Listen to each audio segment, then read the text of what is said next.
दोस्तों नमस्कार। मैं केपी सिंह। आप देख रहे हैं अपना चहेता न्यूज चैनल पीपल बिल। बात शुरू करने के पहले अपने उन दर्शकों से जो पहली बार हमारा कोई वीडियो देख रहे हैं, हम गुजारिश करना चाहते हैं कि अगर उन्हें ये वीडियो पसंद आए और उनको ये लगे ये वीडियो देखकर कि हमारे चैनल में कुछ दम है, हमारे चैनल की वीडियोज़ को देखा जाना चाहिए, तो उनसे हमारी गुजारिश है कि वो हमारे इस वीडियो को लाइक करें और हमारे चैनल को सब्सक्राइब करें। जो बेल आइकॉन है, जो घंटी के आकृति का बटन होता है, उसको दबा दें ताकि जो भी नया वीडियो हम डालें वो हर नए वीडियो का नोटिफिकेशन आप तक पहुंच जाया करें। और साथ साथ में जो कमेंट बॉक्स है, उस कमेंट बॉक्स में आज की वीडियो के बारे में अपनी राय लिखना न भूलें। हमारे नए दर्शकों से भी हमारी गुजारिश है और जो हमारे पहले से दर्शक देख रहे हैं उनसे भी हमारी गुजारिश है कि वो हमेशा की तरह हमारे आज की वीडियो को भी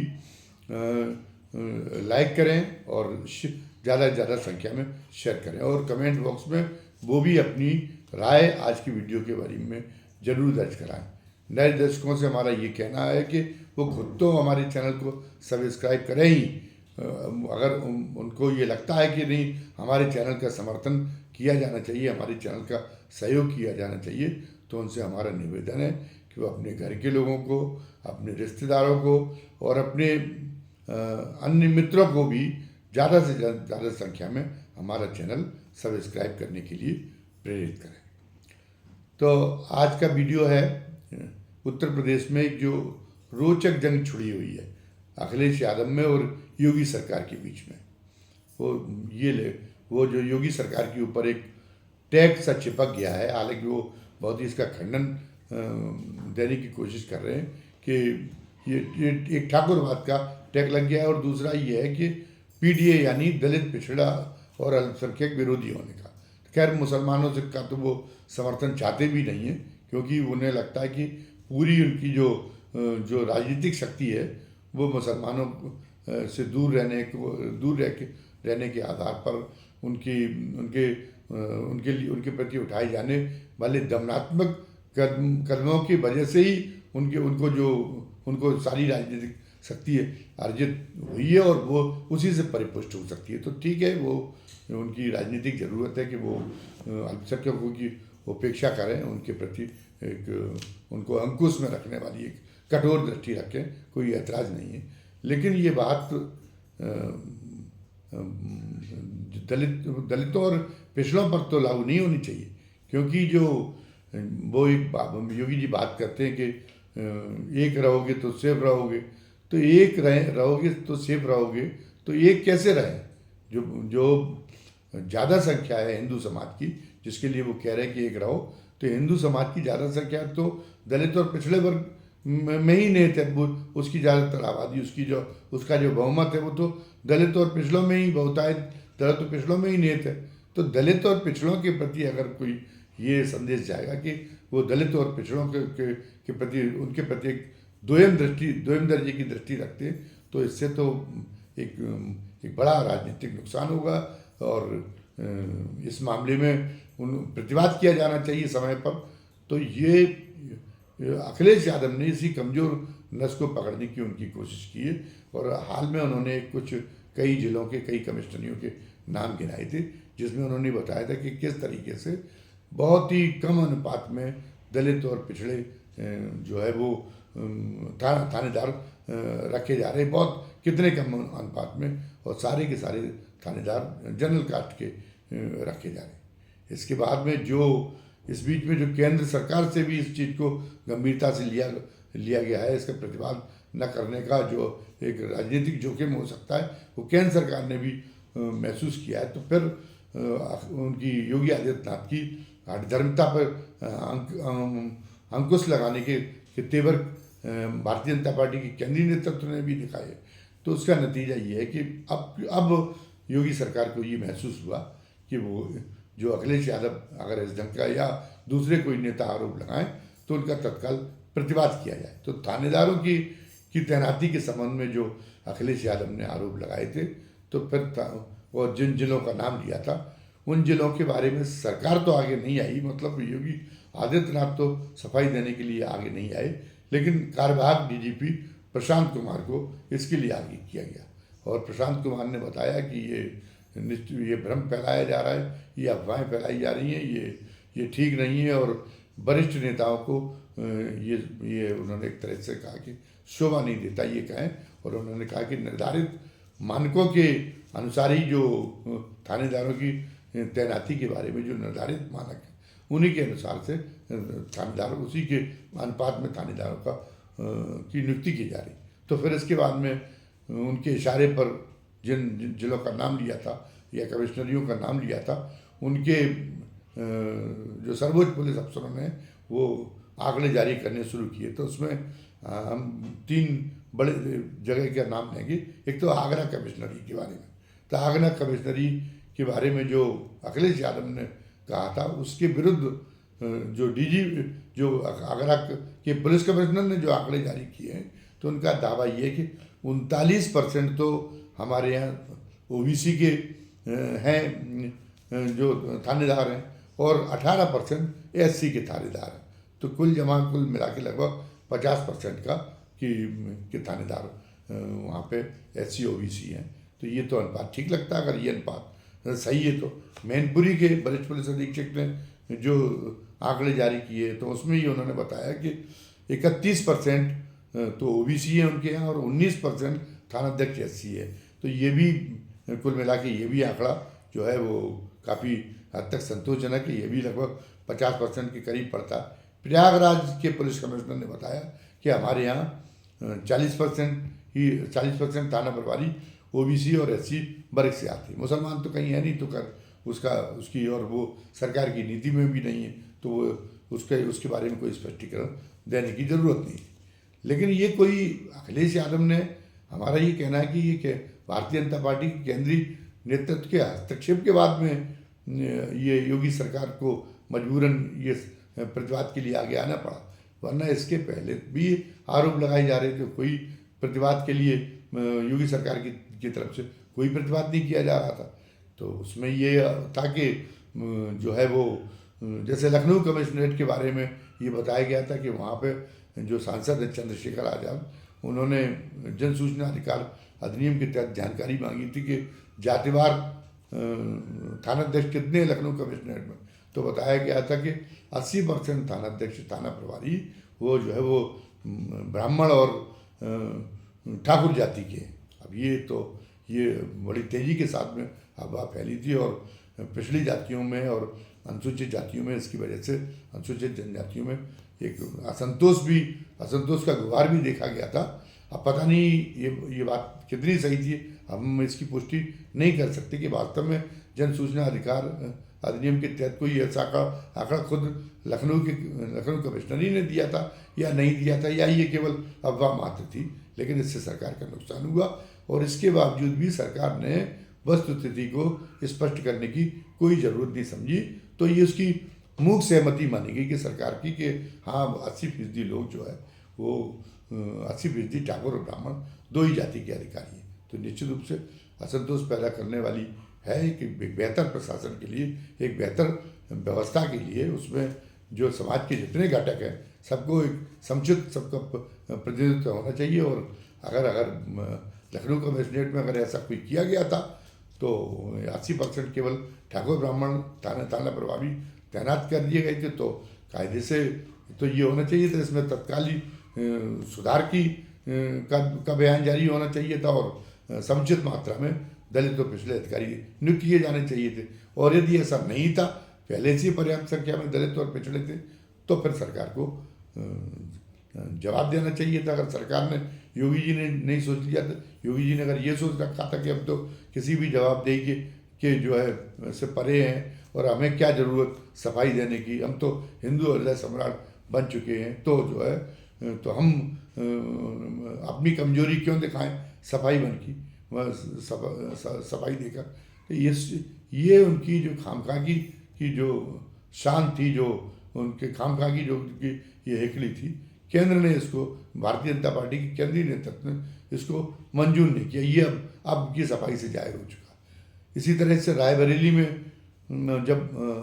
राहुल गांधी चूँकि वहाँ सांसद हैं तो उन्होंने दिशा की बैठक ली, और दिशा की बैठक के बाद उन्होंने बयान जारी किया था कि दिशा में जो है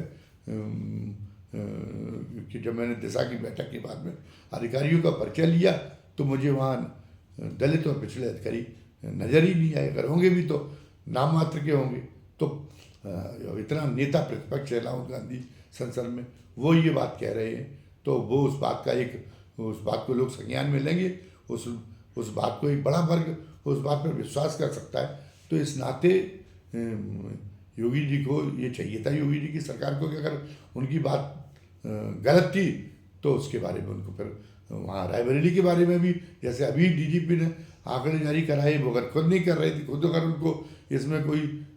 ये हेडी महसूस होती है तो उनको चाहिए था कि मुख्य सचिव से आंकड़े जारी करवा दें। तो उन्होंने जो है मुख्य सचिव से तो, लेकिन उन्होंने कितना मुख्य सचिव से, नियुक्ति सचिव से किसी से आंकड़े ही जारी नहीं करवाए कि रायबरेली में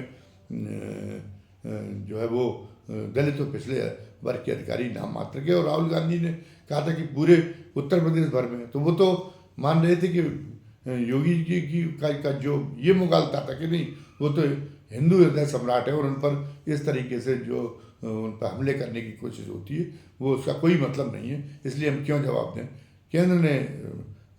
इसको स्वीकार नहीं किया कि भारतीय जनता पार्टी के केंद्रीय नेतृत्व, भारतीय जनता पार्टी के केंद्रीय नेतृत्व ने के नज़रों में लोकसभा चुनाव के परिणाम थे जहां केवल उत्तर प्रदेश की वजह से भारतीय जनता पार्टी को शर्मनाक स्थिति का सामना करना पड़ा। वो अपने दम पर बहुमत नहीं जुटा सकी और आज बैसाखियों के सहारे केंद्र में सरकार चलानी पड़ रही प्रधानमंत्री मोदी की। तो उन्होंने कहा कि नहीं, राजनीतिक चतुराई होनी चाहिए, खाम खा की अकड़ और खाम खा की जो जड़ता जो है बैलपन नहीं दिखाए जाने चाहिए। ये कुछ इस ढंग का हुआ है। अभी इसके पहले के वीडियो में चर्चा करते ही रहे कि कुछ एक हफ्ते डेढ़ हफ्ते से दिल्ली और लखनऊ में कुछ ऐसी खिचड़ी पक रही है जिसको लेके बड़ी सनसनी फैली हुई कि क्या होने वाला है। और उसमें महत्वपूर्ण बात ये थी कि आनंदीबेन पटेल पहले वहाँ गई, दिल्ली गई, वहाँ पे पहले अमित शाह से मिली और फिर वो उनसे मिली, प्रधानमंत्री नरेंद्र मोदी से भी मिली, और उसके बाद में फिर जब वो लखनऊ आई तो उन्होंने बुलावा भेजा या जो है खुद अपनी उससे मर्जी से योगी आदित्यनाथ पहुँचे, लेकिन उनके दरबार में योगी आदित्यनाथ पहुँचे। और उनके दरबार में पहुँचने के बाद में फिर जो श्राद्ध जो हुआ, एक तो ये स्पष्टीकरण हुआ और उसके बाद आनंदीबेन की मुलाकात के परिणाम के रूप में एक बात ये सामने आई कि योगी जी की जो सबसे चहेते सूचना निदेशक थे, जिनके बारे में ये कहा जा रहा है कि उन्होंने हजारों करोड़ रुपए का ये बजट अपनी 6 साल के सूचना निदेशक के रूप में कार्यकाल में खर्च किया है, तो उनको जो है योगी जी को उन चहेते अफसर को MI जैसे महत्वहीन विभाग में धकेलना पड़ा और जो है उनको रुखसत करना पड़ा। शशर जी को जितने ताकतवर माने जाते थे कि ये कहा जाता था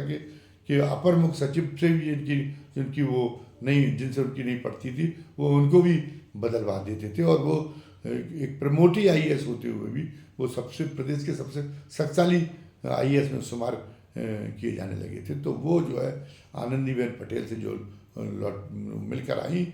आई होगी, तो उसके बाद में उनको ये कदम उठाना पड़ा। निश्चित रूप से ये कदम उन्होंने अपनी मर्जी से नहीं उठाया होगा, और जिस वजह से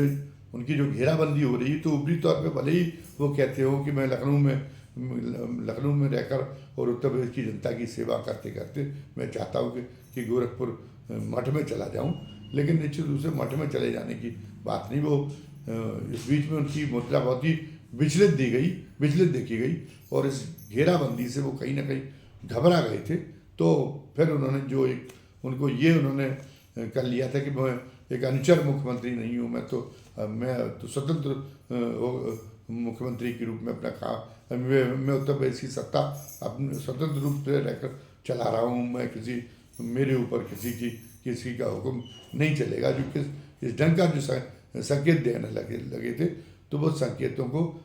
जब उन्होंने देखा कि घेराबंदी मेरी ऐसी हो रही कि हो सकता है कि मेरी ये इतने जो केंद्रीय नेतृत्व में बैठे लोग हैं ये इतने जो है इतने निर्मोही हैं और इतने जो है वो तगड़े इरादे वाले लोग हैं कि ये लोग बिल्कुल भी ना इससे डरेंगे, ना इससे जो है ये न इससे विचलित होंगे कि उनके गोरखपुर में जाने की धमकी देने से इन पर इस बात का कोई असर नहीं होगा। इनके आगे तो अगर कुर्सी बचानी तो इनके आगे समर्पण करना पड़ेगा। तो इसका पहला तो जो उदाहरण सामने आया था उनके समर्पण का, योगी जी के सरेंडर कर जाने का, वो था जो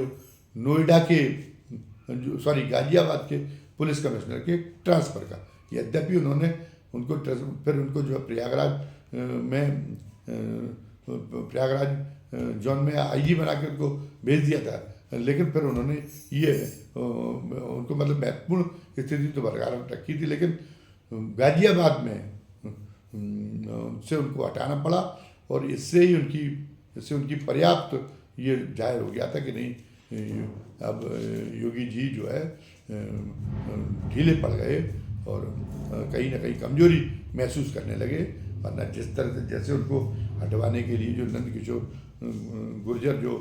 चला रहे थे अभियान, और उसमें योगी को भी वो साथ में लपेट रहे थे, योगी को भी चैलेंज करने का काम कर रहे थे। तो ऐसे में योगी जी जैसा स्वाभिमानी मुख्यमंत्री साधारण परिस्थिति में तो फिर गाजियाबाद से उनको हटाना मंजूर कर ही नहीं सकता था। लेकिन उन्होंने देखा कि नहीं, अब जो है केंद्रीय नेतृत्व केंद्रीय नेतृत्व के मन में अब कुछ और ही है। केंद्रीय नेतृत्व कुछ ठान लेने की मुद्रा में आ गया है और उसका जो इतिहास है, उसका जो रिकॉर्ड है, वो रिकॉर्ड ये है कि वो उनकी किसी भी धमकी से पीछे हटने वाला नहीं। वो अपनी जो है मन मर्जी, अपनी स्वेच्छाचारिता के मामले में जो भारतीय जनता पार्टी का केंद्रीय नेतृत्व बहुत आगे, वो संघ प्रमुख तक की परवाह नहीं करता। वो ऊपरी तौर पे तो जैसे अध्यक्ष को लेकर कहा जा रहा है कि संघ प्रमुख की पहले मंजूरी लेनी पड़ रही, लेकिन ये सब बातें लोग जानते, जो मोदी का मिजाज समझते, जो अमित शाह का जो मिजाज समझते, उनकी मानसिकता का, उनके माइंड सेट को का जो लोग अध्ययन करते रहे, वो जानते हैं कि वो जो है संघ भी कितना भी लोग भले ही कहे कि संघ अभी भी सर्वोपरि है भारतीय जनता पार्टी में, लेकिन जो वर्तमान की भारतीय जनता पार्टी है उसमें सर्वोपरि तो मर्जी फिर मोदी और शाह की है, और अध्यक्ष भी वो जिसको चाहेंगे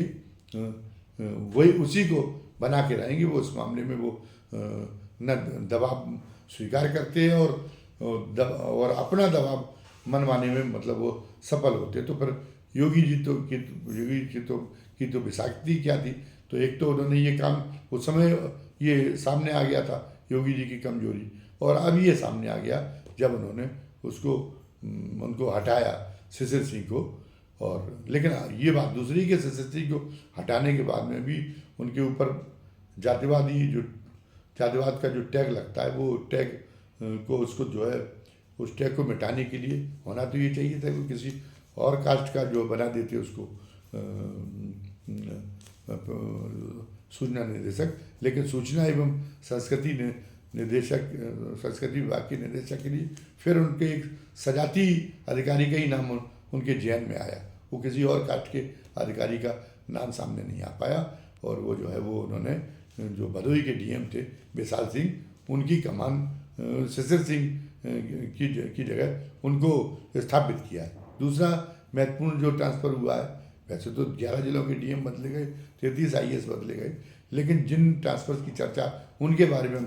कह रहे हैं, जिनसे समझा जा सकता है पूरी प्रदेश की राजनीति में क्या खरबदार आग के ढंग से क्या खिचड़ी पक रही है, जिसका कुछ अंदाज़ा लेने के लिए जो ट्रांसफ़र हैं जिन पर गौर किया जाना चाहिए। तो उनमें दूसरा ट्रांसफ़र है वाराणसी के कमिश्नर कौशल राज शर्मा का।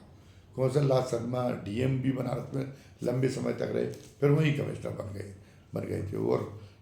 बीच में उनका एक बार ट्रांसफ़र भी हुआ था, तो वो ट्रांसफ़र योगी सरकार को कैंसिल करना पड़ा। उसकी वजह ये कि कौशल राज पर बहुत ज़्यादा अनुकंपा है प्रधानमंत्री नरेंद्र मोदी की। अपने संसदीय क्षेत्र में उनको अपना बहुत ही भरोसे का अफसर और बहुत ही काबिल अफसर चाहिए था। दोनों कसौटियों पर वो कौशल राज को उन्होंने अपना जो है खरा पाया कौशल राज को। तो कौशल राज उनके बड़े भरोसे के भी अफसर हैं। तो कौशल राज को फिलहाल तो कोई ज़रूरत नहीं थी कि वाराणसी वो से हटाते। वाराणसी में अपनी उनको योजनाओं की बेहतर देखभाल करानी थी, लेकिन अब उन्हें लगा कि योगी को उन्होंने कुछ ज़रूरत से ज़्यादा उड़ जाने दिया, इसलिए समानांतर शक्ति केंद्र के रूप में भारतीय जनता पार्टी में योगी जी का परिचय होता जा रहा है। तो अब योगी जी को उन्होंने फिर उसके अपने जामे में वापस लाने के लिए जो काम शुरू किया, उसी काम के तहत उन्होंने कौशल राज शर्मा को का ट्रांसफ़र उनके इशारे पर प्रधानमंत्री नरेंद्र मोदी के इशारे पर योगी जी को करना पड़ा और अपने सचिवालय में उनको बिठाना पड़ा। पहले दुर्गा शंकर मिश्रा जो है निगरानी करते थे योगी क्या किस के योगी के सरकार के कामकाज की। उन पर एक तरह से वो केंद्र के जो निर्देश रहते थे, केंद्र की जो केंद्रीय नेतृत्व की जो मंशा रहती थी, उसको योगी के माध्यम से उसको क्रियान्वित कराने की पहले जिम्मेदारी संभाले हुए थे दुर्गा शंकर मिश्रा। लेकिन जब उनको बाद में दुर्गा शंकर मिश्रा को जब उन्होंने बाद में जब इसीलिए उनको लगातार सेवा विस्तार दिया जा रहा था। लेकिन बाद में जब योगी को ये हो गया था कि थोड़ा केंद्र भी राजनीतिक जो वहाँ की राजनीतिक परिस्थितियाँ हो गई थी, उसकी वजह से भारतीय जनता पार्टी का केंद्रीय नेतृत्व भी थोड़ा फूक फूक के कदम रखने लगा था। तो उसमें योगी जी का एकदम जो हौसला बढ़ा था, उसके तहत उन्होंने डीसी मिश्रा के लिए केंद्र को झुकाया कि उनको सेवा विस्तार अब नहीं देंगे और अब अपनी मर्जी का हमें जो है हम अपना मनोज को बनाएंगे चीफ सेक्रेटरी। तो उसमें मनोज कुमार सिंह को उन्होंने बनाया। तो वो एक तरह से उन्होंने मान लिया था कि ये केंद्र इसमें चू नहीं कर सका उनकी इस पर इच्छा, वो जो अपनी इच्छा की जो ये इस मामले में जो अपनी इच्छा पूर्ति करना चाहते थे। तो उनको ये हो गया था कि नहीं, अब जो है अब केंद्र के सामने वो सिर उठाकर काम करने की स्थिति में आ गए। उनके दबदबे के आगे अब केंद्र भी जो है केंद्रीय नेतृत्व भी भारतीय जनता पार्टी का वो भी सहन चुका है। तो वो भी अपने आप को बड़ा सक्षम अनुभव करने लगे थे योगी जी। तो ये था कि अब लेकिन फिर पुरानी जैसी स्थितियाँ लौटने पर हैं कि केंद्रीय नेतृत्व अधिकारियों के माध्यम से भारतीय जनता पार्टी का केंद्रीय नेतृत्व तो कई और राज्यों में, इसीलिए उन्होंने जो है मिट्टी के माधव कुछ राज्यों में मुख्यमंत्री बनवाए, क्योंकि वहाँ वो जो चहेते अधिकारी हैं मोदी और शाह के, वो असली तौर पर सरकार चलाते हैं। वो तो केवल भोकाल मेंटेन करने के लिए, अपना भोकाल बनाने के लिए मुख्यमंत्री हैं और अपनी जो है मीटिंगें करने और भाषण देने भर के लिए हैं। लेकिन जो असली काम होता है सरकार का, वो जो केंद्र के चहेते अफसर हैं वो प्रदेशों में बैठ के करते। तो वही स्थिति उत्तर प्रदेश में पहले भी थी। उत्तर प्रदेश में लेकिन उत्तर प्रदेश में द्वंद्व की स्थिति पैदा हो जाती थी बीच बीच में। उनको भी अपना बल याद आ जाता था योगी जी को, तो वो अपने बल का एहसास कराने में लग जाते थे। तो फिर थोड़ा केंद्र में जो है केंद्र समझौता कर लेता था। जैसे मुकुल गोयल था, तो मुकुल गोयल को जब डीजीपी बनाया गया था, तो चूंकि उनको केंद्रीय नेतृत्व ने भेजा था, तो मोदी को योगी जी को ये रास नहीं आया था। और फिर जिस ढंग से उन्होंने बेइज्जत करके उनको हटाया था मुकुल गोयल को, तो उससे केंद्रीय नेतृत्व को असहज तो हुआ था, लेकिन उस समय तत्काल कुछ कर नहीं सका था। और योगी जी का मनोबल उससे बढ़ गया। तो उनका जो दुस्साहस है वो बहुत ज़्यादा बढ़ गया था। लेकिन अब लगता है कि उन्होंने अर्दम में ले लिया केंद्रीय नेतृत्व ने। ये जो तबादले ये इस बात को बता रहे हैं। और इतने के बावजूद भी राजनीतिक तौर पर संभलने का परिचय नहीं दे रहे योगी। वो जो है वो मतलब इससे ये लगता है कि उनको राजनीति और कूटनीति आती ही नहीं। अब जैसे अभी इन्हीं ट्रांसफर्स में अगर देखा जाए कि जब इनके ऊपर इतना जातिवाद का टैक्स जातिवाद का कलंक इतना लगाया जा रहा है, जातिवाद का टैग जब इतना चस्पा हो रहा है, तो उन भानु भास्कर को जो प्रयागराज की जो उनके एडीजी थे अभी, और एक दिन जब उन्होंने बैठक की थी योगी जी ने, तो जो दिन महाकुंभ के दौरान जो घटना हो गई थी भगदड़ में लोगों के मरने की, और उस समय पर पता चला था कि एडीजी जॉन गायब है, और जबकि उनसे कहा गया था कि वो मौके पर बिल्कुल मौके पर रहें और स्थिति को संभाले रहें, तो वो इतने बड़े स्नान का दिन था, लेकिन वो चले गए थे और वो बहुत देर में मौके पर आए। तो योगी जी ने उसको लेके बैठक हुई थी, बैठक में उनकी उन भानु भास्कर की काफ़ी लानत मलामत की थी, एक तरह से गाली गलौज तक कर डाली थी, और उसके बाद में ये खबरें तैरने लगी थी कि एडीजी जो उनको भानु भास्कर को अब सस्पेंड कर दिया जाएगा। योगी जी इतने ज़्यादा नाराज़ हो चुके, अब उन पर निलंबन की गाज गिरेगी, और महाकुंभ में जो अव्यवस्था हुई थी जिसकी वजह से भगदड़ हुआ था, उसको लेके उसकी गाज उन पर योगी जी गिरा कर ही रहे। लेकिन अब ये देखा गया कि भानु भास्कर को प्रयागराज जोन से तो हटाया गया, लेकिन जो सबसे बड़ी जोन मानी जाती मेरठ जोन, उसकी कमान भानु भास्कर को इन तबादलों में योगी जी ने सौंप दी है। और जैसा कि आप लोग जानते ही होंगे, भानु भास्कर भी बलिया के ठाकुर साहब हैं, वो योगी जी के सजाती हैं। तो योगी जी ने अभी भी अपने आप को जातवाद से ऊपर दिखाने की कोशिशें अभी भी शुरू नहीं की हैं। ये भी एक आलोचना का विषय बन गया कि जब खुद ही मान के, जब खुद उन्होंने बैठक में माना था, उसके लिए जिम्मेदार माना था, जवाबदेही तय की थी भानु भास्कर के खिलाफ खुद उनने, और फिर उसके बाद में भी भानु भास्कर को उपकृत किया उन्होंने, तो मतलब इसका मतलब है कि वो अभी भी उनके अंदर जातिवाद सिर चढ़कर बोल रहा है, अभी भी उस मामले में वो कोई समझौता करने के मूड में नहीं है। और जितना जो है ये आरोप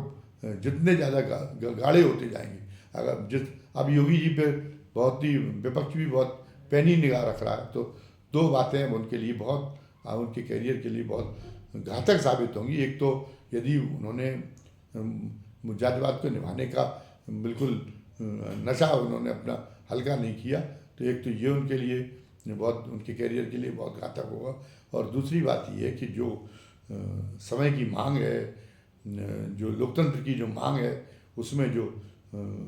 बहुतायत वाला वर्ग है, उस बहुतायत वाले वर्ग को अपनी संख्या के अनुपात में तो नहीं, अनुपात में नहीं तो कम से कम बड़े अनुपात में तो उसकी जगह दी जाए। ये काम नहीं चलेगा कि आप पता चला कि 3.5 और 4,500 जातियाँ जो पिछड़ी जाती हैं, तो उसको आप एक इकाई मान लेते सारी 4,500 जातियों को, लेकिन ठाकुर ब्राह्मणों के मामले में आप मानते भाई जनरल कास्ट को भी फिर आप एक इकाई माननी चाहिए, तो आप भी मानते ठाकुर अलग, कम से कम 25% ठाकुर होने चाहिए, कम से कम 25% ब्राह्मण होना चाहिए। तो ये जो है अब उन पे जो बहुजन जो कहा जाता है, हिंदू समाज का जो बहुजन घटक कहा जाता है, वो बहुत जागरूक है और उसके अंदर अधिकार भावना अब बहुत ज़्यादा बढ़ गई, महत्वाकांक्षा उसकी बहुत ज़्यादा बढ़ी हुई है। वो ये मंजूर करने वाला नहीं है कि वो पता चला कि वो जो है हमारा लड़का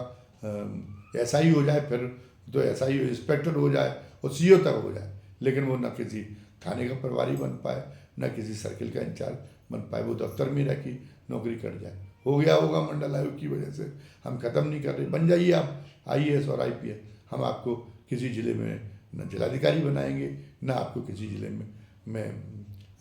SP बनाएंगे। तो आप बताइए, आप तो सेवा करने के लिए तो सचिवालय में बैठकर आप सेवा करिए, कहाँ वो है तो दरोगा बन गए, तो इंस्पेक्टर बन गए, तो दफ्तरों में बैठ के सेवा करिए। अब ये चलने वाला नहीं है, ये राजनीतिक रूप से बहुत ही घाटे का सौदा जो है योगी जी के लिए बन रहा जा रहा है। तो अब योगी जी को इस मामले में अपनी सूझबूझ अपने अंदर जागृत करनी पड़ेगी। और अगर उन मुसलमानों को उन्होंने अपने से अपना दुश्मन बना ही रखा है, तो हिंदुओं के सभी वर्ग उन पर विश्वास करें, उन पर जो उन पर भरोसा रखें। सब उन सारे वर्गों को लगे कि उनके मन में उनके प्रति लगाव है, और वो जो है ख़ासतौर से जो कमज़ोर वर्ग हैं, जो वंचित वर्ग हैं, उनको बढ़ावा देने की उदात्त भावना जब तक वो नहीं दिखाएंगे, तब तक वो एक ये चाहते हैं कि सफल मुख्यमंत्री के रूप में उनका मूल्यांकन हो, तो वो मूल्यांकन कहीं ना कहीं बाधित रहेगा। और उसकी बाधित होने की वजह ही है कि उनको जो है इस बीच में हटाए जाने जैसे संकेत तक दिए गए। तो आज की वीडियो में बस इतना ही। धन्यवाद। जय हिंद, जय भारत।